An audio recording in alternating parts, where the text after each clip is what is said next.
10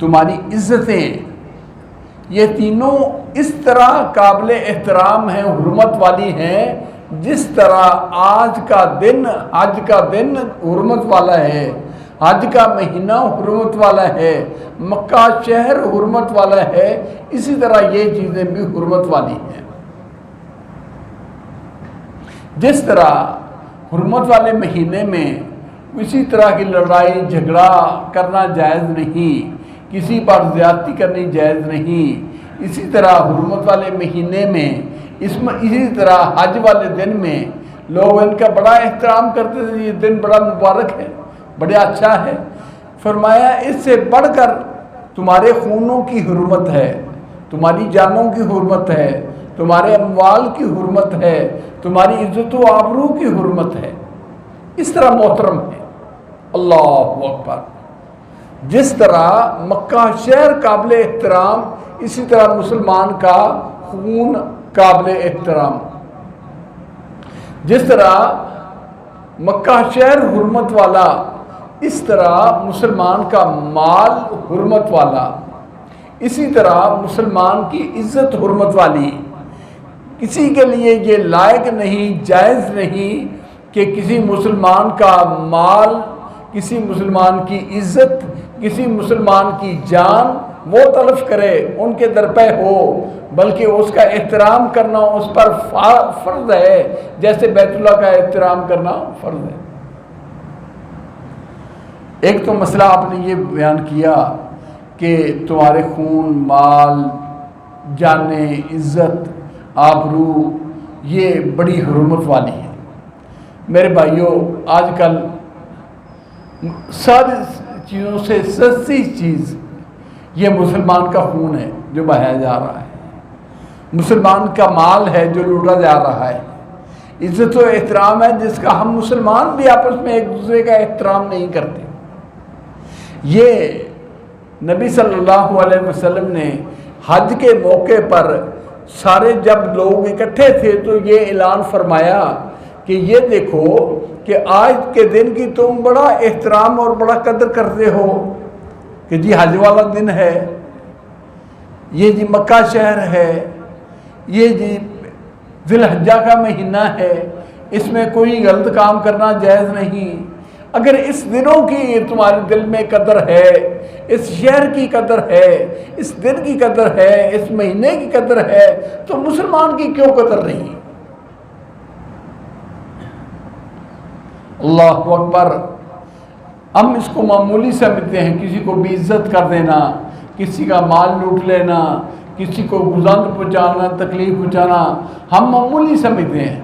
حالانکہ رسول اللہ صلی اللہ علیہ وسلم نے بیت اللہ شریف کو مخاطب کر کے کہا، بیت اللہ شریف کتنا بڑا مقام ہے بھائی، عام مسجد ہوتے ہم کتنا احترام کرتے ہیں، تو بیت اللہ کا کتنا احترام۔ آپ صلی اللہ علیہ وسلم نے بیت اللہ کو مخاطب کر کے کہا، ما اعظم کی و اعظم حرمتی کی، تیری شان کتنی، تیرا احترام کتنا، تیری حرمت کتنی۔ فإن حرمت المؤمن اکثر عند اللہ، اکبر عند اللہ من حرمتی کی۔ فرمایا ایک مسلمان کی عزت احترام تجھ بیت اللہ سے بھی بڑھ کر اللہ کے نزدیک ہے۔ بیت اللہ کی بڑی شان، بڑی عزت، لیکن ایک مسلمان کی عزت بیت اللہ سے بھی بڑی، بیت اللہ سے بھی بڑی۔ جس مسلمان کو آج ہم بے وقت سمجھتے ہیں، میرے بھائیوں، اکرام مسلم، اکرام مسلم، اکرام مسلم، مسلمان کی عزت، مسلمان کی عزت، مسلمان کی عزت کرو، اس کے مال کی، اس کی جان کی، اس کی عزت کی، اس کی آبرو کی عزت کرو، اس کی حفاظت کرو۔ یہ اللہ کے ہاں بیت اللہ سے بھی زیادہ بڑا عزت والا ہے، بیت اللہ سے بھی زیادہ بڑھ کر مقام ہے۔ تو آپ صلی اللہ علیہ وسلم نے اس مسلمان کی عزت احترام کو واضح کرنے کے لیے فرمایا، پہلے یہ سوال کیے تاکہ ان کے ذہن میں ان کا تقدس وہ اجاگر ہو جائے، واقعی جی ذی الحجہ کا مہینہ بڑا احترام والا ہے، یہ حج والا دن بڑا احترام والا ہے. فرمایا جس طرح یہ احترام والے ہیں مسلمان کی عزت بھی احترام والی ہے. یہ حج کی طرح احترام والی ہے، حج کے مہینے کی طرح، حج کے دن کی طرح، بیت اللہ شہر کی طرح، مکہ شہر کی طرح. جس طرح وہ حرمت والے ہیں اس طرح یہ حرمت والے ہیں. ایک تو آپ نے یہ فرمایا اور ساتھ یہ حکم دیا کہ یہ مسئلہ جو میں نے تم کو بتایا ہے مسلمان کی عزت و احترام، فَلْيُبَلِّغْ الشَّاهِدُ الْغَائِبَ، یہ میرا پیغام جو یہاں موجود ہیں وہ لے کر ان تک پہنچا دیں جو یہاں موجود نہیں، جو غائب ہیں یہاں سے ان کو یہ بات پہنچا دیں. فَلْيُبَلِّغْ الشَّاهِدُ الْغَائِبَ، جو یہاں سن رہے ہیں میری بات وہ اس بات کو ان لوگوں تک پہنچا لیں جو آج یہاں موجود نہیں ہیں. اس سال بھی اس کے بعد بھی جیسے ہم ہیں اس وقت موجود نہیں تھے. نبی اکرم صلی اللہ علیہ وسلم نے اپنے اصحاب کو حکم دیا کہ یہ مسئلہ، یہ پیغام میرا پہنچا دینا جو یہاں موجود نہیں یا جو اب نسلیں موجود نہیں ان تک میرا پیغام پہنچا دینا. بسا اوقات یوں ہوتا ہے فَإِنَّ الشَّاهِدَ عَسَىٰ أَن يُبَلِّغَ مَنْ هُوَ أَوْعَىٰ لَهُ مِنْهُ، جو آدمی کسی کو بات پہنچا دیتا ہے جو یہاں موجود ہے وہ بات سن کے کسی ایسے کو بات پہنچا دے گا جو یہاں موجود نہیں، لیکن اللہ رب العزت اس کو توفیق دے گا وہ اس بات کو زیادہ اپنے پاس سینے میں جگہ دینے والا ہوگا، وہ اس سے زیادہ فائدہ اٹھانے والا ہوگا، وہ اس کو زیادہ وقت دینے والا ہوگا. ہو سکتا ہے اسی وقت موجودہ لوگوں کے اندر نہ ہو لیکن جس تک بات پہنچ جائے گی وہ اس کو زیادہ سینے میں محفوظ کر لے گا، وہ اس کا علم زیادہ حاصل کر لے گا. علم اصل وہی ہے، علم والا وہی ہے جو عمل کرتا ہے، وہ اس پر عمل کر لے گا، اس کے اوپر اس کے تقاضے پورے کرے گا، اس کی نشر و اشاعت کرے گا. یہ وہ پیغام اکرام مسلم کا جو نبی صلی اللہ علیہ وسلم نے بتایا بھی اس احترام کے ساتھ، اہتمام کے ساتھ، اور پھر آگے حکم دیا کہ یہ آگے پشت در پشت نقل کرو، جس نے سن لیا وہ دوسرے تک یہ پیغام پہنچائے تاکہ لوگوں کے دلوں میں مسلمان کی ویلیو اور مسلمان کی عزت اور احترام بیٹھے.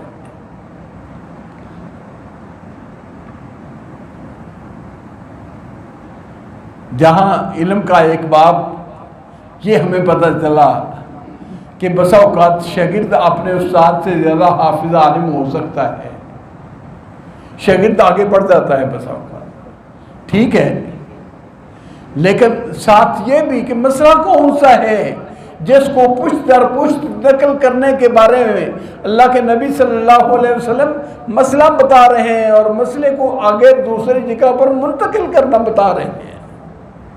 وہ ہے اکرام مسلم، وہ ہے مسلمان کا احترام.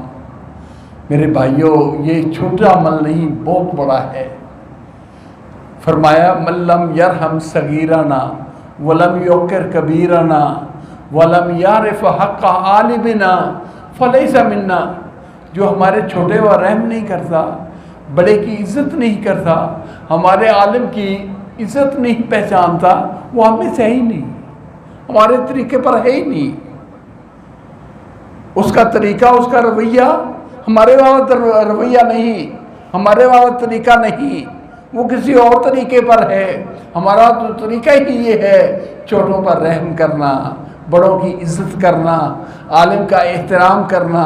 ہماری تو گھٹی میں یہ بات شامل ہے، ہمیں تو یہ بات بتائی گئی ہے کہ اس طرح کریں، لیکن آج کل یہ دیکھنے میں آیا یہ ساری چیزیں پامال ہو گئی ہیں. یہ ہے فساد کی وہ جڑ جس سے معاشرہ ہمارا خراب ہو گیا ہے، جس سے معاشرے کے اندر عزت و احترام نہیں رہ گیا. پلٹنا چاہیے اسی بات کی طرف جو نبی صلی اللہ علیہ وسلم نے بیان فرمائی کہ یہ مسئلہ لِيُبَلِّغْ الشَّاهِدُ الْغَائِبَ. اس سے اور بھی بات سمجھ آئی. سب تک ایک عالم کی بات آواز نہیں پہنچ پاتی، سب پر یعنی سب کو وہ بات سنائے، خود عالم بتائے، یہ بسا اوقات نہیں ہو پاتا۔ تو جنہوں نے بات سن لی ان کے اوپر بھی ذمہ داری ہے، جو دین کی بات سنی ہے سمجھی ہے وہ آگے نشر کریں، آگے پھیلائیں، لوگوں تک پیغام عام ہو۔ یہ دیے سے دیا چلنے والا بات، یہ عمل، یہ ہمارے دین کی برکت ہے۔ کنتم خیر امت اخرجت للناس تامرون بالمعروف وتنہون عن المنکر وتؤمنون باللہ۔ تم بہترین امت ہو۔ کیوں بہترین امت ہو؟ اللہ نے تمہارا انتخاب کیا ہے، تم لوگوں کو نیکی کا رستہ بتاتے ہو، برائی سے روکتے ہو اور خود اللہ پر ایمان لاتے ہو۔ یہ برائی سے روکنا اور نیکی کا حکم دینا یہ نبیوں والا طریقہ ہے، تم اس طریقے پر ہو، اس لیے تم بھی بہترین امت ہو۔ تمام امتوں سے تمہاری شان بڑی، کیونکہ تمہاری ذمہ داری یہ ہے کہ ایک دین کی بات اگر تمہیں سیکھ لی ہے اب دوسرے کو بھی سکھاؤ۔ ایک دین کے بات کا پتہ چل گیا ہے اب دوسرے کو بھی اس کو اس بات سکھاؤ۔ بلکہ ایک اور آج کل ہمیں اپنے گھر میں اہل خانہ کے ساتھ گفتگو ہوتی ہے، ہر کوئی کرتا ہے، دین کی بات بتاتے ہوئے شرم آتی ہے اور دنیا جہان کی بات بازار میں آج یوں ہوا یوں ہوا یوں ہوا سب کچھ کرتا ہے بتا دیتے ہیں۔ حالانکہ ہم نے جو دین کی بات سیکھی ہے، ہماری بیٹیاں، ہمارے بیٹے، بیویاں، بہنیں، مائیں جو یہاں نہیں سن سکی ان کو گھر میں دین کا علم بتانا ہے۔ جس طرح اسلام ہمارے لیے اسی طرح ہمارے اہل خانہ کے لیے۔ اور اگر ہم نے عالم کی موجودگی میں جمعے کے خطبے میں درس میں کوئی مسئلہ سن لیا تو ہماری ذمہ داری ہے کہ ہم اپنے اہل خانہ تک بات پہنچائیں۔ کوئی بات سنی ہے تو وہ وہاں جا کے پہنچائیں۔ اللہ اکبر۔ حضرت ام سلمہ رضی اللہ تعالیٰ عنہ، ان کے خاوند ابو سلمہ، انہوں نے حدیث سنی اللہ کے نبی صلی اللہ علیہ وسلم، جس کسی کو مصیبت آئے اور وہ یہ پڑھے اللہم اجرنی فی مصیبتی واخلف لی خیرا منہا، اللہ رب العزت اس کی مصیبت کی جگہ اس کو بہتر چیز عطا کر دیتے ہیں، جو چیز لی ہوتی ہے اس سے اچھی مل جاتی ہے۔ ابو سلمہ نے جا کے اپنی بیوی کو یہ بات بتائی تھی گھر میں کہ آج میں اللہ کے نبی سے یہ سن کے آیا ہوں کہ یہ دعا یاد کرنی چاہیے، یہ پڑھنی چاہیے۔ اتفاق زندگی کا ابو سلمہ فوت ہو گئے۔ بیوی نے اپنے خاوند سے سنی تھی دعا، فوت ہونے والے سے، ابو سلمہ سے یہ سنی تھی کہ اللہ کے نبی کا یہ فرمان ہے اللہم اجرنی فی مصیبتی واخلف لی خیرا منہا۔ کہنے لگی میں پڑھنا شروع کر دی، یہ دعا میں نے پڑھنی شروع کر دی، خاوند کے بتائے ہوئے تھے، وہ خاوند فوت ہو گیا، اس نے بتایا تھا زندگی میں، اور ساتھ ہی میرے دل میں یہ وسوسے آئے ہیں، ابو سلمہ کمال اخلاق کا بندہ، کمال اچھی صفات والا، مہاجر صحابی، بڑی فضیلت، اس سے بہتر کون ملے گا؟ اس سے بہتر کون ہو سکتا ہے؟ اللہ کے نبی کا فرمان ابو سلمہ نے یہ بتایا تھا، یہ دعا پڑھے اللہ جو لے لیتا ہے اس سے بہتر دے دیتا ہے۔ ابو سلمہ سے بہتر کون ملے گا؟ اگر خاوند مل بھی گیا تو ابو سلمہ وہ تو بہت اونچا مقام ہے۔ کہنے لگی میں نے یقین کر کے دعا پڑھنی شروع کر دی۔ چند دن گزرے، رسول اللہ صلی اللہ علیہ وسلم نے شادی کا پیغام بھیج دیا۔ ابو سلمہ کی جگہ پر اللہ کے نبی مل گئے، اللہ کے نبی صلی اللہ علیہ وسلم نے نکاح کر لی۔ تو یہ بات خاوند نے اللہ کے نبی کی مجلس سے سن کر اپنے گھر جا کے بیوی کو بتائی تھی، بیوی کے آج کام آ گئی۔